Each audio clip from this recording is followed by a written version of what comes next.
আসসালামু আলাইকুম গাইস, কেমন আছেন সবাই? আশা করছি সবাই অনেক ভালো আছেন। আপনাদের দোয়া ও ভালোবাসায় আমিও অনেক ভালো আছি। অনেকদিন পর সব ছেলেপেলে একসঙ্গে হয়েছি, আর একসঙ্গে হয়েছি পিকনিক হবে না তা কি করে হয়? আমরা একটু হিসাব করে দুটি হাঁস কিনেছিলাম, কিন্তু যখন আমরা পিকনিকটা শুরু করি মানে আয়োজন করি তখন দেখছি ছেলেপেলে আমাদের অনেক বেশি হয়ে গিয়েছিল, যার কারণে রাত্রেবেলা আমরা আরো একটি হাঁস কিনে নিয়ে এসেছিলাম। নিয়ে এসে সবাই যে যার মতন কাজে ব্যস্ত, সেহেতু আমি নিজেই হাঁসটি জবাই করে নিজেই একেবারে হাঁসের কাজ কাম শুরু করে দিয়েছিলাম। এই যে এটা আমাদের হচ্ছে ছোট ভাই, একে আমরা মুনা ভাই বলে ডাকি, আমাদের অনেক আদরের কাছের একটি ভাই। তো যাই হোক, রান্না বান্নার কাজ এদিকে অলরেডি শুরু হয়ে গেছে, আর আমরা সবাই বসেছিলাম চারিদিকে যে যার মতন। যেহেতু শীতের সময় আমরা এখানে বসে থেকে আগুনে তাপ নিচ্ছিলাম, কারণ শীতের সময় বুঝতেই পারছেন।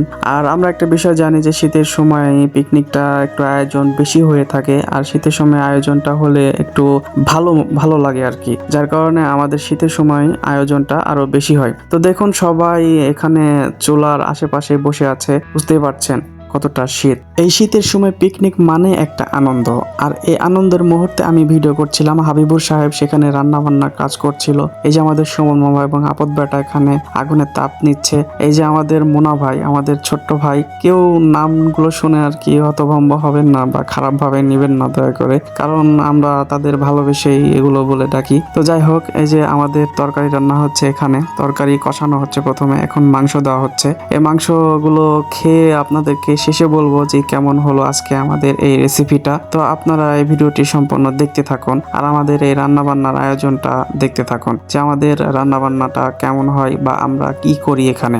সবার কাছে পিকনিক কেমন লাগে তা আমি জানি না, তবে এভাবে সবাই মিলে একসঙ্গে পিকনিক খেতে অনেক ভালোই লাগে, কারণ পিকনিক মানে একটা মজাদার রান্না, আর এই রান্নার স্বাদই অত্যন্ত অসাধারণ লাগে। এই যে দেখতে দেখতে আমাদের মাঝে আমাদের জামাই বাবু চলে এসেছি। আমাদের জামাই আসলো, আমাদের সবাইকে সালাম টালাম দিল, হাত মুসাফা করলো, আর এই যে জামাই শালা বাবু। তো যাই হোক, আমাদের এই রান্না বান্না অলরেডি শেষ হয়ে গেছে। এই যে আমাদের তরকারি লাস্ট ফিনিশিং, এই আমাদের তরকারির কালারটা এরকম এসেছে। তো আপনাদের কেমন লাগছে আমাদের এই রান্নাটা বা রেসিপিটা আপনারা একটু জানিয়ে যাবেন। তো সব শেষে আমরা খাওয়া দাওয়ার আয়োজন শুরু করে ফেলেছি, আর আজকের রেসিপিটাও অসাধারণ ছিল। তো আজকের ভিডিও এ পর্যন্তই। সবাই ভালো থাকবেন, সুস্থ থাকবেন। আল্লাহ হাফেজ, টাটা, বাই বাই।